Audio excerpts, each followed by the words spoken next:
Well, hi everybody. My name's Eileen and I am a compulsive eater. I weigh and measure 3 meals a day off the gray sheet. I write them down, commit them to my sponsor, don't eat in between no matter what. And abstinence is the most important thing in the world to me. And I've been abstinent since January 25th, 2015. And gosh, it's really great to be on this meeting. I've never been on this meeting. I usually have something going on, but because of the time change, I can do this. Isn't that funny? So I was going to get on the meeting 2 hours ago because that's how my mathematical mind was working the time change. But thank goodness I decided to go to a time converter online, and they helped me figure it out. So it's good to be here. And when I qualify, I like to just tell you what it used to be like, what happened, and what it's like now. And so before I do that, I'm going to stop my video so that you can see what I used to look like before Gray Sheet. And this wasn't at the highest weight that I was, because I stopped taking pictures of myself and I stopped allowing anyone to take a picture of me. But this was, and this wasn't when I got abstinent either. It was 6 or 8 months or so after my daughter was born. But yeah, Eileen, yes. Eileen, we see a picture of coffee cups. Oh no, that's not what's supposed to happen. Oh my, and I was working on that. And anyway, let me see if I can, well, forget it. I was bigger. I was much bigger. I was an inflated version of myself from head to foot. So that's what I used to look like. And thank God now, because of Gray Sheet abstinence, I've been in the same body weight, really, give or take a few pounds up or down, since I started doing the Gray Sheet in 1995. And that is a gift I just can't get over, because all my life, once I stopped being a skinny little kid, I was a skinny little picky eater kind of kid, which meant that I just wanted dessert.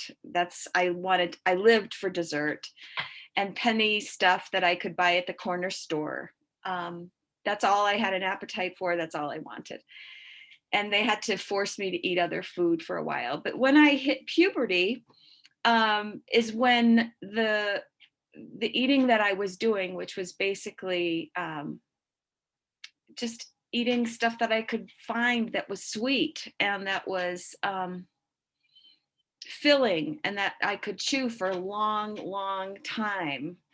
That was the food that I wanted to eat, and that's what I did.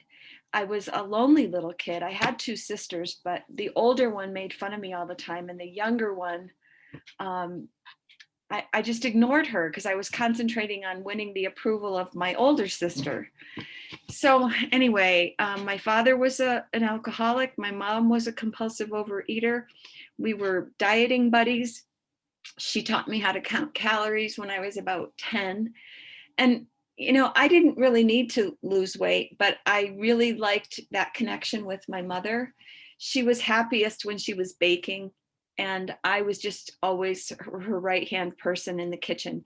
So when she was eating, I was eating with her. And when she was dieting, I was dieting with her. And when she was exercising, I was exercising with her. My mom never liked what she looked like when she looked in the mirror, and neither did I. And so we had that in common. And she used to refer to our legs and our hips. And when you have a body like ours, you never wear horizontal stripes, and you always wear black. And you never wear two-piece bathing suits. And I wasn't even that big when I was in the food. I wasn't big because I was always up and down dieting, so I'd up and down and up and down. And I could take the weight off for years. I could take the weight off. I just couldn't keep it off, because the only way I knew how to take weight off was to eat the food that I didn't like. Diet food was tasteless, or if it had a taste, it was sour. You know, the stuff that they told me to eat to lose weight, which worked. It didn't taste good to me. And so as soon as I got to the number on the scale that I wanted, I started eating the way that I wanted. And so it was just a matter of time before I needed to start dieting again. And my mom was always on a diet or telling herself she should be on a diet. And so I just thought that's what happened with women. And also the women in my family, my mom was an orphan, so I didn't know anybody on her side of the family. But my dad's side of the family, all the women, as soon as they gained weight, I mean, sorry, as soon as they had babies, they just stayed big. You know, they just never looked thin again. And so I kind of thought that's what would happen to me, you know, and it certainly did. um, and I also have a tendency toward depression, and food seemed to help comfort me and give me some company.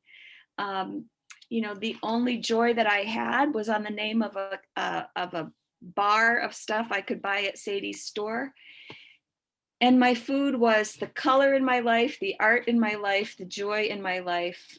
Sugar gave me all that festive stuff. You know, it's how I celebrated, it's how I mourned, it's how I felt, I dealt with my boredom, it's how I did everything. So somehow when I got into high school, I wanted to have a boyfriend. And so diets could help me to feel like I was worthy of a boy's attention. I would lose weight, I would feel a little bit better about myself, and sure enough, somebody would pay attention to me, and I would go out with them for a little while. But then they would always disappoint me. You know, they just always did, because they weren't interested in finding a love that would last a lifetime. And that's what I was interested in. I mean, I read all these Emily Loring romance books, and I really believed in love at first sight or second sight or something like that. And I thought that a man was going to make me happy and love me the way I deserved to be loved. I just bought it hook, line, and sinker. And, you know, between that and thinking that if I just looked right, I would find the right person. Like they would be automatically attracted to me if I looked like, well, at the time it was Twiggy. It was Twiggy with, I mean, the thing that weighed the most on Twiggy was her eyelashes, because she had so much mascara, right? She was a twig in every other way, and I was not. And so anyway, I I had all kinds of strange ideas about what I really looked like and who I really was. And I tried to be really nice, you know, and I figured I would win Miss Congeniality. I wouldn't win the the whole thing. I wouldn't be Miss anything except Miss Congeniality.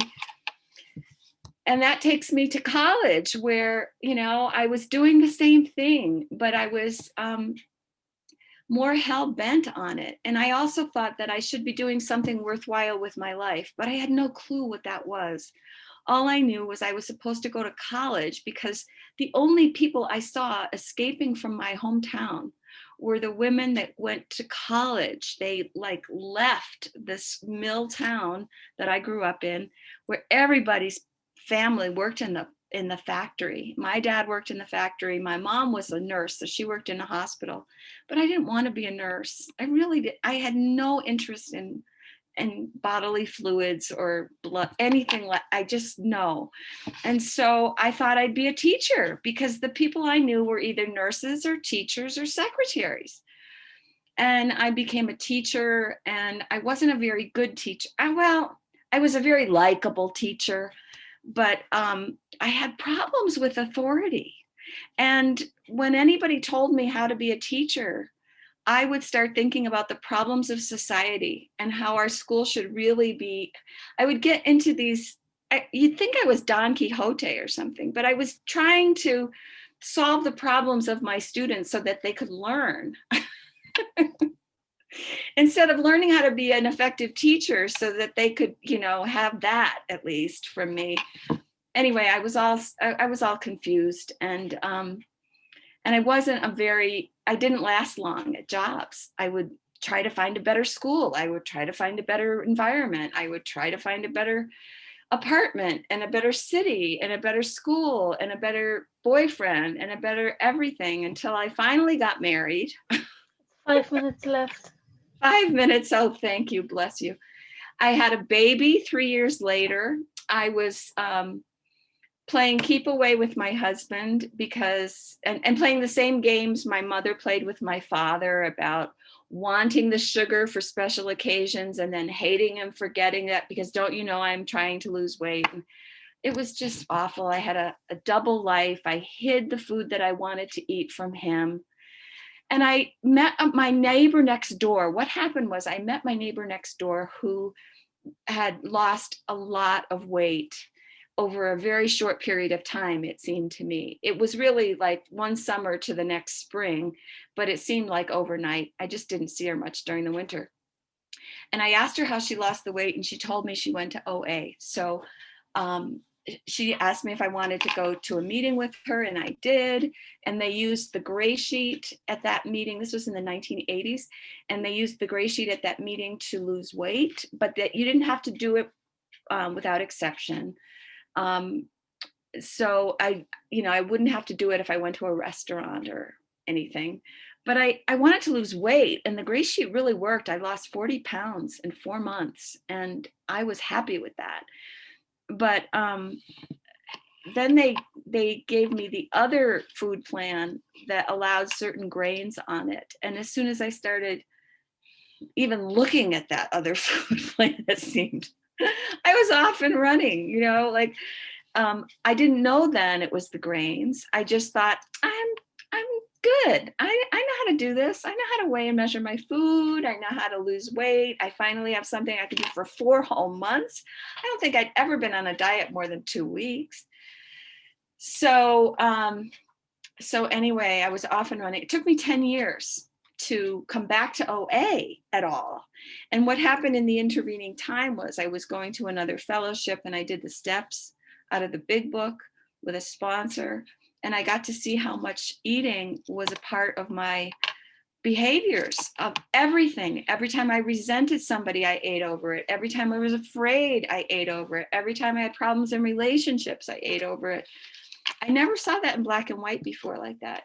And the good thing about the steps was it gave me a relationship with my higher power. And that's what I was missing all along. I mean, I could just never come up with enough reasons for why not to eat when I was by myself and nobody was looking.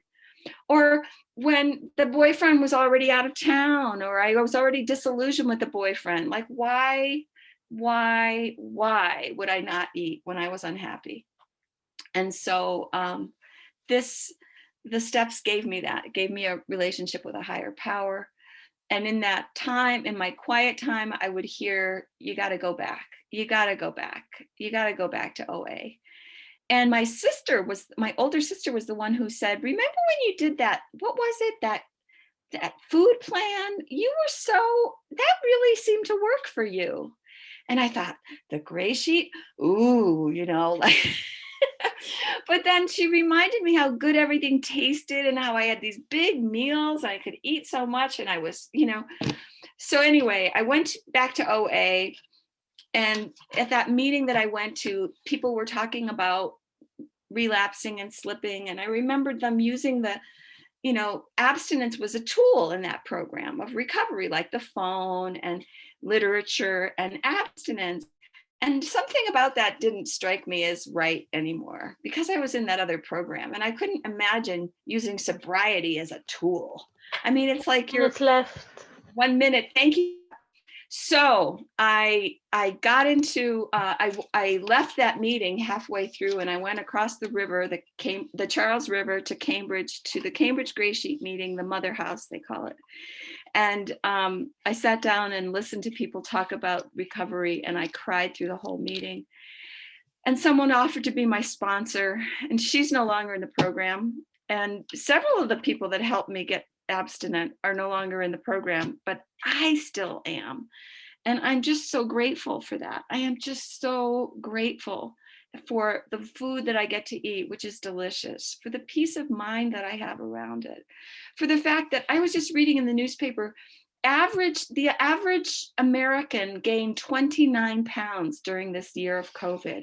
That was the average. And I was never an average eater. Thank you, Aga.